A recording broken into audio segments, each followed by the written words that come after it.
आप सभी को एक एजुकेशन पॉइंट में स्वागत है। तो आज की इस वीडियो में क्लास 10 का केमिस्ट्री का जो चैप्टर 2 है जो है अम्ल भस्म तथा लवण, उसका तीसरा वीडियो है। और अगर दो वीडियो और नहीं देखे हैं क्लास 10 का चैप्टर 2 केमिस्ट्री, तो इस वीडियो को देखने के बाद उस वीडियो को देख सकते हैं। तो आज हम बात करेंगे, ये तीसरा वीडियो है क्लास 10 का केमिस्ट्री का। पिछले वीडियो में हमने बताया था विभिन्न प्रकार के सूचक तथा अम्ल और क्षार में उसका रंग परिवर्तन। ओके, तो यहाँ तक आपको देखे होंगे तो आपको कंप्लीट होगा। तो आज हम बताने वाले हैं यहाँ पर सक्रियता श्रेणी। सक्रियता श्रेणी क्या है, तो इसी के बारे में आज बात करेंगे। अगर हमारे चैनल पर नया है तो चैनल को सब्सक्राइब कीजिए, वीडियो को लाइक कीजिए और शेयर कीजिए। तो आइए वीडियो को करते हैं स्टार्ट। तो यहाँ पर देखिए सक्रियता श्रेणी है क्या। यहाँ पर सक्रियता श्रेणी है क्या, तो यहाँ पर देखिए सक्रियता श्रेणी विभिन्न धातुओं की उनकी क्रियाशीलता के आधार पर घटते क्रम या बढ़ते क्रम में सजाया गया है, जिसे धातुओं की सक्रियता श्रेणी कहते हैं। क्या कहते हैं, आपको फिर एक बार बताते हैं। यहाँ पर है कि विभिन्न धातुओं को उनकी क्रियाशीलता यानी कि विभिन्न धातुओं को उनकी क्रियाशीलता के आधार पर, क्या क्रियाशीलता के आधार पर घटते क्रम या बढ़ते क्रम में सजाया गया है, जिसे धातुओं की सक्रियता श्रेणी कहते हैं। क्या कहते हैं, धातुओं की सक्रियता श्रेणी। तो आपको समझ में आया होगा। यहाँ पर देखिए, यहाँ पर धातु है, यहाँ पर विभिन्न प्रकार के धातु है, यहाँ संकेत है और ये सक्रियता है, यानी कि कितना सक्रिय धातु है। तो सबसे ज़्यादा जो सक्रिय धातु होता है पोटेशियम होता है, जो संकेत होता है के। सबसे अधिक सक्रिय धातु यानी कि पोटेशियम होता है, यानी कि संकेत होता है उसका के। और सबसे अगर बात करें कि कम सक्रिय धातु होता है तो वो होता है सोना। क्या होता है, सोना। संकेत होता है Au, सबसे कम सक्रिय धातु है। तो यहाँ पर देखिए जैसे कि पोटेशियम है, पोटेशियम किस सूची करते हैं, इसका संकेत होता है, ये सबसे सक्रिय धातु है। फिर उसी प्रकार जो है कैल्शियम Ca होता है इसका, उसके बाद सक्रिय धातु है। तो इस प्रकार ये सक्रियता श्रेणी में इसको सजाया गया है। और फिर कि जैसे हाइड्रोजन से जितना ही दूर स्थित होता है उतना ही वह सक्रिय माना जाता है। कि हाइड्रोजन से जितना ही दूर स्थित होगा वो उतना ही सक्रिय अधिक माना जाता है। क्या माना जाता है, अधिक सक्रिय माना जाता है। जैसे कि पोटेशियम काफ़ी सक्रिय धातु है। ओके, जो आपको बताएं, जो पोटेशियम है सबसे अधिक सक्रिय धातु है। तो ऑब्जेक्टिव में जो एग्जाम में आपका आता है 1-2 नंबर का कि सबसे अधिक सक्रिय धातु कौन सा है, तो ये इम्पोर्टेंट है, आपको याद करना चाहिए। सबसे अधिक सक्रिय धातु जो है आपका पोटेशियम होता है। पोटेशियम यानी कि इसका संकेत के होता है। और इसी प्रकार आपको याद करना पड़ेगा, पोटेशियम हो गया, कैल्शियम हो गया, फिर सोडियम हो गया, मैग्नीशियम हो गया, एल्युमिनियम हो गया, जिंक हो गया, फिर है यहाँ पर लोहा, फिर है टीन, फिर यहाँ पर लेड और यहाँ पर हाइड्रोजन, फिर यहाँ पर देखिए तांबा, पारा, चांदी और सोना। तो यहाँ पर देखिए सबसे कम सक्रिय धातु कौन सा है, तो ये है सोना। ओके, या इस प्रकार भी आपको 4 गो ऑप्शन दे देगा। अब बोलेगा निम्न में कौन सा सक्रिय सबसे अधिक सक्रिय धातु है, या तो सबसे सक्रिय धातु कम है। तो आपको ऑप्शन चुन के मारना पड़ेगा। तो ये आपको याद करना पड़ेगा। अगर स्क्रीनशॉट लेना चाहते हैं तो ले सकते हैं। तो आइए वीडियो को करते हैं और आगे बढ़ाते हैं। अगर हमारे चैनल पर नए हैं तो चैनल को सब्सक्राइब कर लीजिएगा और वीडियो को जितना हो सके अपने दोस्तों के साथ शेयर कीजिएगा। तो यहाँ पर देखिए, यहाँ पर कुछ स्टार है, इससे पॉइंट है इससे कि सक्रियता श्रेणी में हाइड्रोजन से ऊपर की धातु अम्ल के साथ अभिक्रिया करके लवण और हाइड्रोजन गैस बनाती है। क्या करती है, जो सक्रियता श्रेणी में जो हाइड्रोजन है, हाइड्रोजन से ऊपर की धातु, हाइड्रोजन से कहाँ की ऊपर की धातु अम्ल के साथ अभिक्रिया करके, क्या अम्ल के साथ अभिक्रिया करके लवण तथा हाइड्रोजन गैस बनाते हैं। एग्जाम्पल की बात करें हम यहाँ पर, तो यहाँ पर देखिए एग्जाम्पल आपको यहाँ पर दिखाते हैं एग्जाम्पल। ये है, देखिए यहाँ पर जैसे जिंक Zn H2SO4 और मिल के बना रहा है ZnSO4 और प्लस H2, यानी कि यहाँ पर H2 यानी कि यहाँ पर जो बोल रहा था हाइड्रोजन गैस, यहाँ पर बना रहा है जिंक और Zn प्लस H2SO4 मिल के बना रहा है ZnSO4 और H2, यानी कि हाइड्रोजन भी साथ में इसमें बना रहा है। तो ये हो गया। और देखिए दूसरा स्टार है, यहाँ पर दूसरा स्टार है कि सक्रियता सक्रियता श्रेणी में हाइड्रोजन, सक्रियता श्रेणी में हाइड्रोजन से नीचे वाली धातु, सक्रियता श्रेणी में हाइड्रोजन से नीचे वाली धातु अम्ल के साथ अभिक्रिया नहीं करती है। क्या करती है? अम्ल के साथ वह अभिक्रिया नहीं करती है। जैसे ये सक्रियता श्रेणी है, ओके। और सक्रियता श्रेणी के यहाँ पर देखिए हाइड्रोजन, हाइड्रोजन से नीचे वाली धातु, हाइड्रोजन से क्या बोल रहा है? नीचे वाली धातु अम्ल के साथ क्या करती है? अम्ल के साथ अभिक्रिया नहीं करती है। वह यही बात को यहाँ पर लिखा हुआ है। फिर यहाँ पर देखिए तीसरा स्टार है कि धातु के कार्बोनेट, धातु के कार्बोनेट एवं बाइकार्बोनेट अम्ल के साथ अभिक्रिया करके लवण जल और कार्बन डाइऑक्साइड बनाते हैं। क्या बनाते हैं? धातु के कार्बोनेट, धातु के कार्बोनेट एवं बाइकार्बोनेट अम्ल के साथ अभिक्रिया करके लवण जल और कार्बन डाइऑक्साइड बनाते हैं। एग्जाम्पल की बात करें तो यहाँ पर देखिए पहला एग्जाम्पल है यहाँ पर कि ZnCO3 प्लस H2SO4 और मिल के बना रहा है यहाँ पर ZnSO4 प्लस H2O, और यहाँ पर कार्बन डाइऑक्साइड यानी कि CO2 भी यहाँ पर बना रहा है। क्या बना रहा है? CO2 भी यहाँ पर बना रहा है।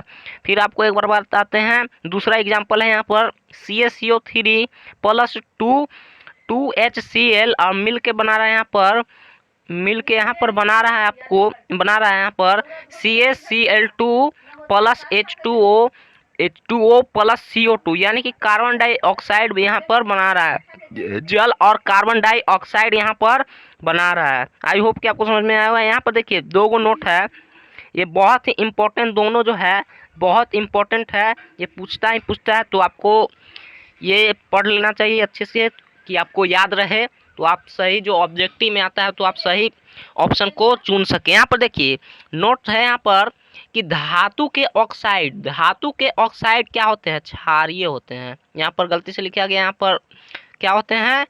क्षारीय। धातु के जो ऑक्साइड होते हैं क्षारीय होते हैं। जो धातु के ऑक्साइड होते हैं इसको इग्नोर कीजिए, धातु के जो ऑक्साइड होते हैं क्या होते हैं? ये क्षारीय होते हैं। धातु के ऑक्साइड अगर पूछेगा आपको कि धातु के ऑक्साइड कैसे होते हैं, अम्लीय होते हैं, क्षारीय होते हैं, तो आपको कौन सा ऑप्शन मारना है? यानी कि क्षारीय होते हैं। धातु के ऑक्साइड कैसे होते हैं? तो क्षारीय होते हैं। यहाँ पर दूसरा नोट की बात करें तो अधातु के ऑक्साइड, अधातु के जो ऑक्साइड होते हैं अम्लीय होते हैं। कैसे होते हैं? अधातु के ऑक्साइड अम्लीय होते हैं। आई होप कि आपको समझ में आया होगा। तो आगे बढ़ाते हैं वीडियो को। यहाँ पर है कि अधातु के ऑक्साइड भस्म से अभिक्रिया करके, अधातु के ऑक्साइड भस्म से अभिक्रिया करके स्थिर यौगिक और जल बनाते हैं। क्या बनाते हैं? अधातु के जो ऑक्साइड है, अधातु क्या ऑक्साइड भस्म से अभिक्रिया करके, किससे? भस्म से अभिक्रिया करके जो अधातु के ऑक्साइड हैं, क्या बोल रहा है कि अधातु के ऑक्साइड भस्म के साथ क्या करता है? अभिक्रिया करता है। भस्म के साथ अभिक्रिया करके स्थिर यौगिक और जल बनाता है। जैसे एग्जाम्पल की बात करें तो यहाँ पर देखिए CaOH2 प्लस CO2 अब मिल के यहाँ पर बना रहा है। जैसे इसको बोलते हैं कैल्शियम हाइड्रोक्साइड बोलते हैं इसको, यानी कि CaOH2 को, ठीक है। और यहाँ पर देखिए CaCO3 इसको कैल्शियम कार्बोनेट बोलते हैं और प्लस H2O बना रहा है। क्या बना रहा है? मिल के क्या बना है? यहाँ पर CaOH2 था और CO2 मिल के बना रहा है यहाँ पर CaCO3 प्लस H2O बना रहा है, ओके। तो यहाँ पर देखिए यौगिक और यहाँ पर जल भी बना रहा है, यानी कि H2O भी साथ में यहाँ पर बना रहा है, जल भी बना रहा है। तो यहाँ पर देखिए मोस्ट इम्पोर्टेंट क्वेश्चन है यहाँ पर कि पूछता है बिहार बोर्ड। तो यहाँ पर देखिए कि अम्ल में जल डालना हानिकारक होता है, क्यों? अम्ल में जो है जल डालना हानिकारक होता है, क्यों हानिकारक होता है? तो यहाँ पर जानेंगे, बहुत ही इम्पोर्टेंट है। तो क्यों हानिकारक होता है? तो यहाँ पर देखिए उत्तर में है कि सांद्र HNO3 या H2SO4 को जल के साथ मिश्रित करने पर यानी कि मिश्रित करने पर अत्यधिक ऊष्मा उत्पन्न होती है। क्या होती है? अत्यधिक ऊष्मा उत्पन्न होती है, जिससे अम्ल छलक कर बाहर आ सकता है, और हमें क्षति पहुंचा सकता है। इसी कारण हम अम्ल में जल को नहीं मिलाया जाता है, बल्कि अम्ल को जल में थोड़ी थोड़ी मात्रा मिलाई जाती है। तो आपको समझ में आया होगा कि जो है जल में जो है कि अम्ल में जल डालना हानिकारक क्यों होता है। तो आपको बताएं, एक बार फिर से आपको बताते हैं कि सांद्र HNO3 या H2SO4 को, ये अम्ल है, देखिए ये H2SO4 अम्ल है, ये भी है।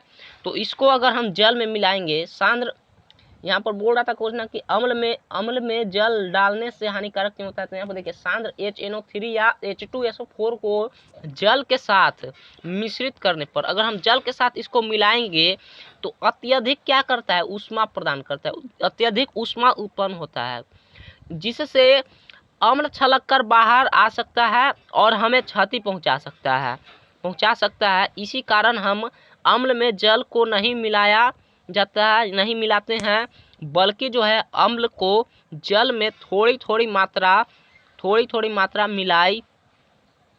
मिलाई जाती है। ओके, आई होप कि आपको समझ में आया होगा। यहाँ पर देखिए हेडिंग है, यहाँ पर अम्ल तथा भस्म की शक्तियाँ। अम्ल तथा भस्म की क्या क्या शक्तियाँ क्या कर सकता है। यहाँ पर देखिए अम्ल तथा भस्म की शक्तियाँ हैं। तो यहाँ पर सबसे पहला हेडिंग रहेगा कि प्रबल और दुर्बल अम्ल क्या है, तो इसको जानेंगे। तो यहाँ पर देखिए प्रबल अम्ल, यहाँ पर देखिए सबसे पहले यहाँ पर प्रबल अम्ल किसको कहेंगे। तो यहाँ पर देखिए वे अम्ल जो जल में घुलकर लगभग पूर्णतः आयनित होकर हाइड्रोजन आयन यानी कि H+ आयन प्रदान करते हैं, प्रबल अम्ल कहलाते हैं। फिर से एक बार आपको बताते हैं, वे अम्ल जो जल में घुलकर लगभग पूर्णतः आयनित होकर हाइड्रोजन आयन यानी कि H+ आयन प्रदान करते हैं, प्रबल अम्ल कहलाते हैं। एग्जाम्पल की बात करें यहाँ पर एग्जाम्पल की, तो H2SO4, यहाँ पर HCl हो जाएगा, यहाँ पर HCl, HNO3, तो ये सब जो है प्रबल अम्ल है। ऑब्जेक्टिव में भी पूछता है कि निम्न में कौन सा प्रबल अम्ल है। तो यहाँ पर H2SO4 हो जाएगा, HCl हो जाएगा, फिर हो जाएगा HNO3, ये सब प्रबल अम्ल है। तो ये प्रबल अम्ल का एग्जाम्पल था। यहाँ पर देखिए अब जानना है हमें दुर्बल अम्ल कौन सा है, क्या इसको कैसे परिभाषित कर सकते हैं। तो यहाँ पर देखिए दुर्बल अम्ल क्या है, वे अम्ल जो जल में घुलकर सिर्फ आंशिक रूप से ही आयनित होता है, पूर्णतः नहीं, दुर्बल अम्ल कहलाते हैं। क्या कहलाते हैं? दुर्बल अम्ल कहलाते हैं। वे अम्ल जो जल में घुलकर, यानी कि जल में पूर्णतः नहीं घुलता है, क्या? वे अम्ल जो जल में घुलकर सिर्फ आंशिक रूप से ही आयनित होते हैं, पूर्णतः नहीं, दुर्बल अम्ल कहलाते हैं। जैसे कि बात करें तो H3BO3 यानी कि इसको बोलते हैं बैरिक अम्ल। क्या बोलते हैं? बैरिक अम्ल, यानी कि ये दुर्बल अम्ल है। आई होप कि आपको समझ में आया होगा। अगर हमारे चैनल पर नए हैं तो चैनल को सब्सक्राइब कीजिए, वीडियो को लाइक कीजिए और शेयर कीजिए। बहुत लोग बोल रहे थे कि रासायनिक समीकरण को संतुलित करने वाला वीडियो बनाइए, तो उससे जो हम बोलना चाहते हैं कि उस पर ऑलरेडी वीडियो बनाया हुआ है। अगर हमारे चैनल पर जाकर नहीं देखे हैं तो हमारे चैनल पर जाकर देख सकते हैं कि रासायनिक समीकरण को संतुलित कैसे करें, बहुत ही आसान तरीका से बताया हुआ है। तो आज के लिए इतना ही, मिलेंगे आपको नेक्स्ट वीडियो में, तब तक के लिए धन्यवाद।